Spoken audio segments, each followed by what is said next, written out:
놓았으면 좋겠습니다. 근심하지 말고 기도합시다. 함께 우리 축복하며 인사하겠습니다.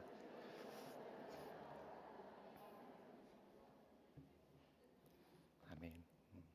우리 살아계신 주님이 계시기에 우리 삶 가운데 많은 염려거리들 또 근심거리들이 있지만 우리가 근심하지 않고 주님께 기도함으로 또 주님 주시는 그 평안을 누려가는 우리 모두가 되기를 소망합니다.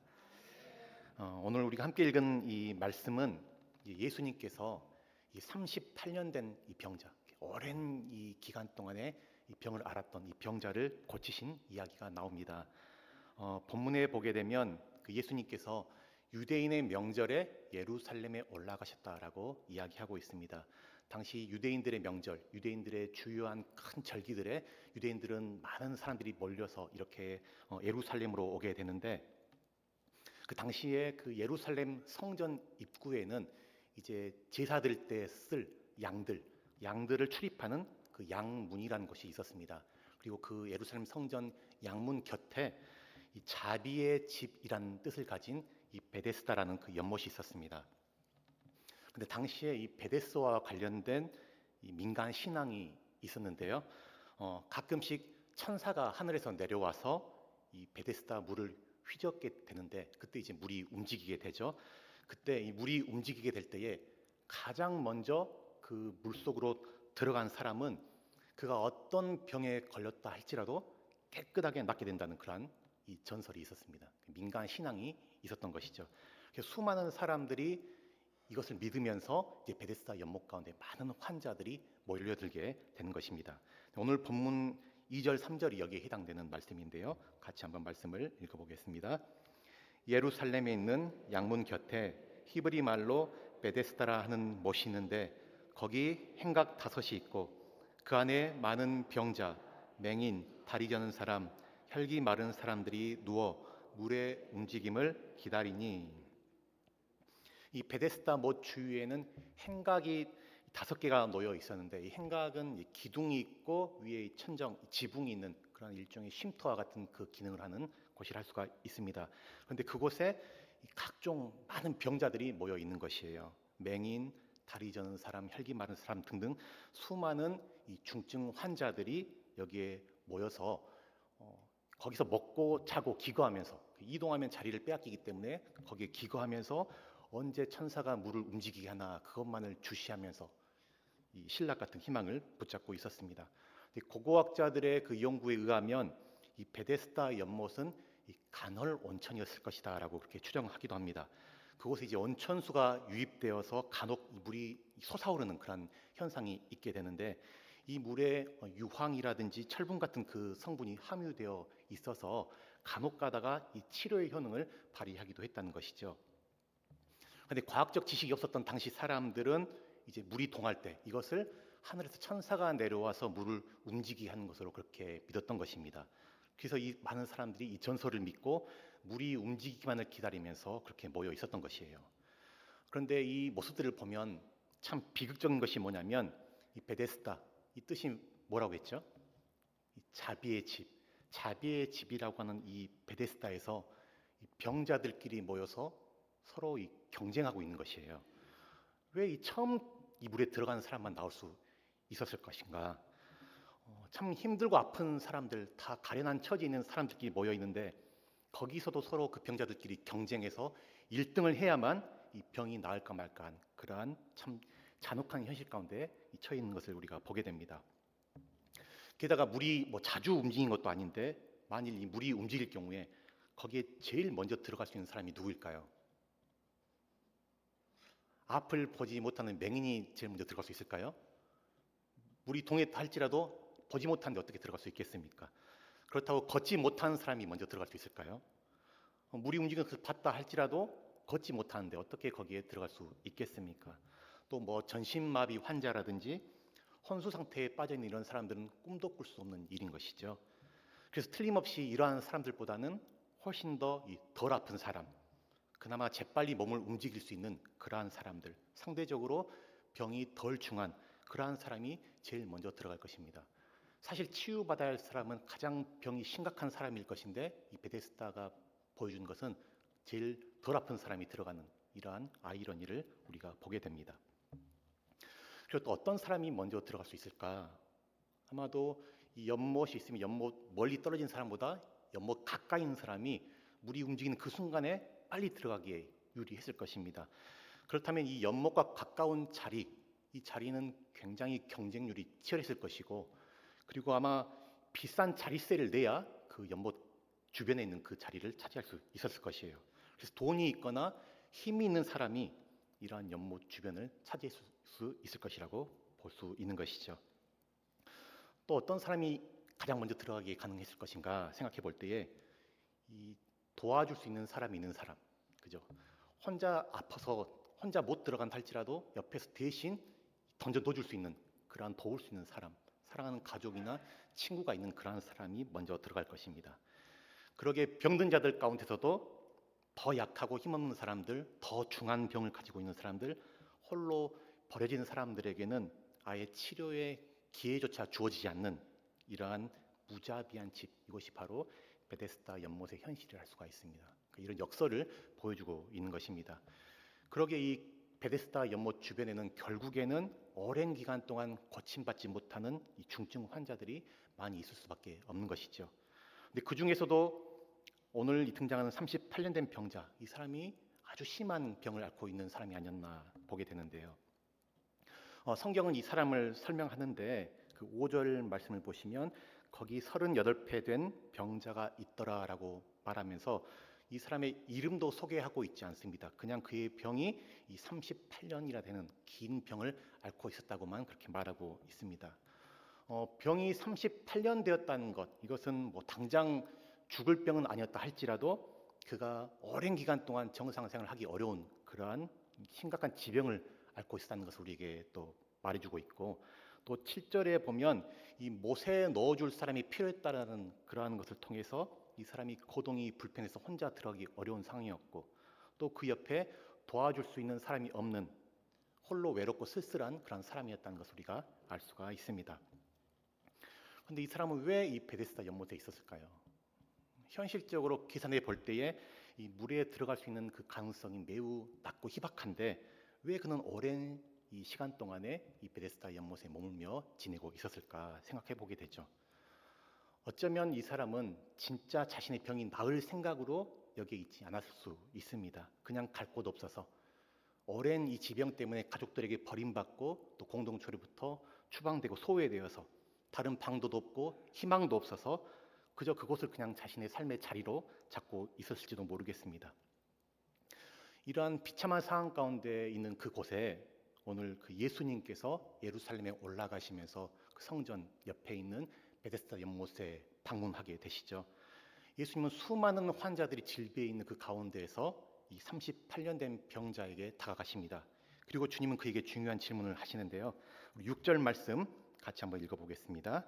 6절입니다. 시작. 예수께서 그 누운 것을 보시고 병이 벌써 오래된 줄 아시고 이르시되 내가 낫고자 하느냐. 예수님 매우 중요한 질문을 하시는데요. 내가 낫고자 하느냐. 사실 이 질문은 이 오랜 병을 앓는 사람에게는 너무나 당연한 질문 아니겠어요?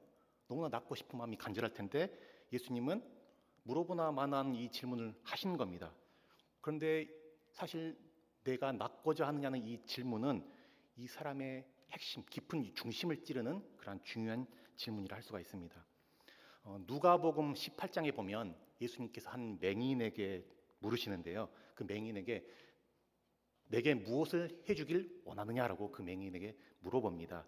그때 앞을 보지 못하는 맹인이 예수님께 대답하기를 주여 보기를 원하나이다. 이 맹인은 자신이 정말 무엇을 원하는지 주님 저는 보기를 원합니다라고 주님께 고백하는 것이죠. 그때 예수님께서 보라 내 믿음이 너를 구원하였느니라. 여기서 너의 믿음이 결국은 너를 구원하여 그 맹인의 앞을 보지 못하는 것에서 너를 보게 한다는 것을 말씀해주고 있습니다. 예수님은 지금 자신의 문제가 무엇인지 또 자신의 상태가 어떠한지를 정확하게 직시하고서는 예수님께 도움을 구하는 것, 예수님께 손 내미는 이것을 믿음의 행위로 보십니다. 그래서 맹인이 예수님께 주님 보기를 원합니다라고 고백한 것은 이 예수님께서 나의 이 어두운 눈을 뜨게 하시고 보게 할 수 있는 구원자라는 사실을 알고 믿음으로 고백했다고 우리가 볼 수가 있습니다. 이 동일하게 예수님께서는 오늘 이 38년 된 병자에게 내가 낫고자 하느냐라는 이 질문을 하심으로 그로 하여금 자신의 문제, 자기 상태가 어떠한지를 직시하게 하고 그래서 자신의 상태를 알게 하는 것, 내 문제를 인정하게 하는 것, 그것을 지금 고백을 받기 원하시는 것이죠. 나의 상태를 알고 나의 현재의 문제를 직시하고 인정할 때 사실 거기서부터 치유가 시작되는 것입니다. 우리가 죄인이라는 사실을 알고 인정하고 고백할 때 우리에게 구원의 길이 열리게 됩니다. 내가 병자라는 사실을 알고 고백할 때에 그때 치유의 문이 열리게 되는 것이죠. 그런데 오늘 이 사람의 문제가 무엇이냐면 그가 이 대답한 그 대답을 보게 되면 이 사람의 문제가 무엇인지 알게 되는데요. 내가 낫고자 하느냐라고 주님이 물으셨을 때에 네 그렇습니다 주님 정말 낫고 싶습니다라고 대답하든지 아니면 주님 저는 낫기를 원치 않습니다라고 대답하든지 해야 되는데 이 사람이 뭐라고 대답하죠? 7절 말씀 같이 한번 읽겠습니다. 병자가 대답하되 주여 물이 움직일 때에 나를 못에 넣어준 사람이 없어 내가 가는 동안에 다른 사람이 먼저 내려가나이다. 내가 낫고자 하느냐라는 그 질문에 주님 제가 낫고 싶습니다라고 대답하지 않아요. 그러면서 물이 움직일 때에 나를 못에 넣어준 사람이 없어서 내가 가는 동안에 다른 사람이 먼저 가니이다라고 이렇게 둘러서 말을 하고 있는 것이죠. 사실 이 사람 안에는 어떤 일종의 자포자기 상태, 그 마음 가운데 오랜 기간 동안 이 병을 앓으면서 내가 낫고자 하느냐라는 그 물음 앞에 내가 나을 수 있을까라는 그러한 어떤 깊은 이 사람 마음 가운데 있는 낙심, 의구심 그런 게 깔려 있었던 것이죠.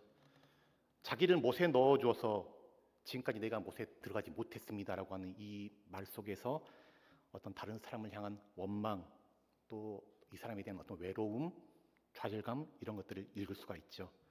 다른 사람을 탓하고 있고 환경을 핑계 삼으면서 사실은 자신의 이 불신앙을 가리고 있는 그 모습을 보게 됩니다. 사실 이 38년이라고 하는 이 긴 세월은 어떤 사람이라도 모든 것을 포기할 수 있을 만한 그러한 시간이라 할 수가 있습니다. 아무리 힘든 문제라도 그 시간이 오래 지속되다 보면 사람이 체념하게 되고 그냥 수긍하게 되고 받아들이게 되죠. 문제가 익숙해져 버립니다. 인간이 그런 것 같습니다. 계속 고통을 느낄 수가 없는 것이잖아요. 고통이 계속되면 그 고통을 느끼기 힘들기 때문에 자기 스스로 자기가 이 방어 기제를 이렇게 발동시키는 거죠. 그 중에 하나가 바로 이 무감각해지는 것, 더 이상 생각하지 않는 것이라 할 수가 있습니다. 그래서 그냥 무기력하고 무감각해져서 이 병에 중독되고 압도돼서 그냥 살아가는 것입니다. 이것이 사실 이 사람의 가장 심각한 그런 문제라 할 수가 있습니다. 그래서 주님께서는 이 사람 안에 정말 낫고자 하는 그런 간절한 열망이 있는 것인지 그의 진짜 문제가 무엇인지를 그에게 들춰내시고자 내가 낫고자 하느냐라는 이 질문을 하신 것을 우리가 보게 되죠. 오늘 이 말씀은 어떤 우리 눈에 보이는 문제들 또 어떤 불치의 병이라든지 변화되지 않는 어려운 환경보다도 근본적으로 치료돼야 할 것이 있는데 그것이 바로 이 낙심이라고 하는 병, 또 불신앙이라고 하는 그 병이라는 것을 우리에게 말해주고 있습니다. 예수님은 우리가 정말 나음받고 치유함받고 은혜의 삶을 누리려면 우리 마음 안에 있는 이 낙심이라고 하는 이 무서운 병, 어떤 불신앙이라고 하는 이 병을 고침받아야 한다는 것을 말씀해주고 계십니다. 우리는 자신도 모르게 이 세상을 살아가면서 많은 깨어짐들 또 좌절들을 겪으며 살아갑니다. 그러다 보면서 오늘 우리도 이 38년 된 병자처럼 우리 마음 가운데 어떤 낙심 가운데 있지는 않는지 내 삶에 주님께서 역사하시는 그 역사를 기대하지 않고 또 때로는 내 나이가 많다는 것으로 환경이 막혀 있다는 것으로 여러 가지 핑계를 대고 여러 가지 상황을 탓하면서 무기력 가운데 살아가고 있지는 않는가 돌아보게 됩니다. 그래서 기도가 나오지 않고 구함이 없진 않는가. 그래서 이러한 것이 우리 삶 가운데 주님의 역사가 일어나지 못하게 하는 그런 이유라 볼 수가 있는 것입니다. 예수님께서는 누가복음 18장 1절에서 항상 기도하고 낙심하지 말 것을 이렇게 말씀하고 계십니다. 항상 기도하고 낙심하지 말라. 그러니까 기도는 주님을 바라보는 것이죠. 주님께 소망을 두는 것이 바로 기도입니다. 내게는 소망이 없다 할지라도 비록 내 현실은 절망적이라 할지라도 주님이 나의 소망 되신다는 사실을 놓지 않고 그 믿음을 잃어버리지 않는 것. 그럴 때 우리는 문제 가운데 좌초되지 않고 낙심을 이길 수가 있는 것입니다. 예수님과 함께 이 십자가에 못 박혔던 이 오른편 이 강도가 있습니다. 이의 인생은 이 끝장난 인생, 정말 이 망한 인생이라고 볼 수가 있는 것이죠. 십자가에 못 박혀 죽을 만큼 그의 삶이 수치스럽고 저주스러운 인생, 그 결말이 참 비참하다고 할 수가 있습니다. 그런데 그는 십자가에 매달려 있다가 누구를 보았나요? 십자가에서 예수님을 보았습니다. 인생이 끝장난 그 자리에서 예수님을 보았는데 그가 본 예수님은 죄인의 친구이시고 용서의 주님이시고 사랑의 주님이셨습니다. 그가 그 예수님을 만나고서는 그가 결심하고 주님께 고백하지요. 주님, 당신의 나라가 임하실 때에 저를 기억해 주십시오. 그의 삶은 정말 비참한 그러한 처참한 자리에 있었지만 그는 그 주님을 만나고 고백하게 되죠. 지금까지 그의 인생은 실패한 인생이었지만 마지막에 그는 예수님을 만나고서는 그가 예수님을 주님으로 고백하게 됩니다. 그래서 그의 인생이 구원받게 되는, 인생이 완전히 역전되어 버리는 그러한 모습을 보게 되죠. 끝장난 자리에서 예수님을 만나서 구원받는 그 은혜가 임하게 되었습니다. 그렇다고 두 강도 모두가 구원받은 것은 아니었습니다. 이 왼편에 있었던 강도는 십자가에 달릴 때 끝장난 자리 가운데서 다 포기해버리죠. 예수님을 보고서는 욕하고 저주를 퍼붓습니다. 네 자신도 구원하지 못하는 주제에 누구를 구원하냐. 그러면서 그는 예수님을 비난합니다. 이미 그는 십자가에서 자신의 마음이 다 낙심해버리고 자기 자신을 포기해버리는 그 모습을 보게 됩니다. 그래서 그는 구원자이신 예수님을 바로 옆에 두고서는 구원 얻지 못하는 그러한 비극적인 모습을 우리가 볼 수가 있습니다. 이처럼 우리 안에서 기대를 잃어버리고 낙심하여 이 믿음을 버려버리는 그 순간에 모든 것이 사실은 끝나게 됩니다. 38년 된 병자의 삶은 이 절망으로 가득했습니다. 그가 자신의 눈으로 자기 자신의 형편 상황들을 바라보았을 때에 자기는 이렇게 누워 있다가 죽을 그러한 운명으로 그는 스스로 바라본 것이죠. 그러나 그를 보시는 그 예수님의 눈은 어땠을까요? 그를 보시는 예수님, 자기는 자기 스스로를 절망 가운데 바라보고 자포자기한 가운데 바라보았지만 지금 그를 바라보시는 예수님의 눈은 절망의 눈도 아니고 또 낙심의 눈도 아니고 그가 그날 지금 자신의 자리를 들고 일어나는 그러한 것을 보시는 겁니다. 절망 중에서 희망을 보시는 것, 이것이 바로 우리를 향한 예수님의 눈이라 할 수가 있습니다. 그래서 우리는 우리의 믿음 없는 시각으로 또 우리의 제한된 시선으로 우리 자신들 또 우리의 환경들을 바라보면서 낙심할 때가 얼마나 많은가요? 그러나 믿음이라는 것은 우리 자신에 주목하는 것이 아닙니다. 믿음은 나의 상태, 나의 환경, 나의 연약함을 바라보는 것이 아니라 믿음은 예수 그리스도를 바라보는 것, 믿음의 주가 되시고 온전케 하신 이인 예수를 바라보는 것이 진정한 믿음입니다. 그래서 예수님이 우리에 대해서 낭망하지 않으시고 예수님이 우리에 대해서 포기하지 않으신데 왜 우리가 우리 스스로 낙심하고 낭망하고 포기할 이유가 없는 것이죠. 주님께서는 우리를 끝까지 포기하지 않으십니다. 우리를 도와주시고 일으켜주시는 분, 그분이 바로 우리의 예수님이십니다.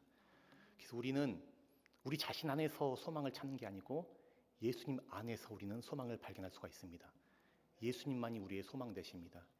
어두운 세상 가운데 또 어두운 우리의 심령, 마음, 우리의 환경 가운데 빛으로 오셔서 빛으로 비추시고 새롭게 창조하시는 분, 그분이 바로 우리 주 예수님이십니다. 오늘 깊은 절망 속에 있었던 이 38년 된 병자가 오랜 세월 누워 있어서 완전히 눌러붙어 있었던 그 자신의 자리를 들고 일어나는 소생케 되는 그 역사가 일어난 것처럼 주님께서는 저와 여러분을 다시 일으켜 주시고 새롭게 하실 것입니다. 혹시 오랜 시간 또 기도하고 간구하고 또 올 한 해 작정하고 기도했는데 응답되지 않는 그런 일들 때문에 혹시 낙심되거나 또 힘이 빠진 그런 모습이 우리 가운데 있다면 낙심하지 않고 정말 주님을 바라보고 소망하는 우리가 되길 바랍니다. 오늘 주님께서 저와 여러분에게 내가 낫고자 하느냐라고 물으실 때에 어떻게 대답하시겠어요? 내가 낫고자 하느냐? 주님, 그렇습니다. 정말 낫고 싶습니다. 제 안에 이 낙심이 있고 무력함이 있고 좌절감이 있지만 이 거두어 주시고 제게 긍휼을 베풀어 주시고 저로 하여금 다시 일어서게 해주십시오. 우리가 정직하게 정말 주님 바라보며 주님께 손 내밀며 우리가 기도하는 우리가 되길 바랍니다. 모든 문제 앞에서 아무리 어렵고 또 잘 해결되지 않는 그러한 것이 할지라도 끝까지 낙심하지 말고 포기하지 말고 우리의 믿음의 주가 되시고 또 소망 되신 그 예수님을 바라보고 이름으로 간구함으로 주님이 우리 삶을 회복시키시고 온전케 하시고 또 새롭게 창조하실 그 은혜를 또 사모하고 기다리며 또 그 은혜가 우리 모두에게 임하는 그런 역사의 그런 우리의 또 삶이 되기를 우리 주님의 이름으로 간절히 축원합니다.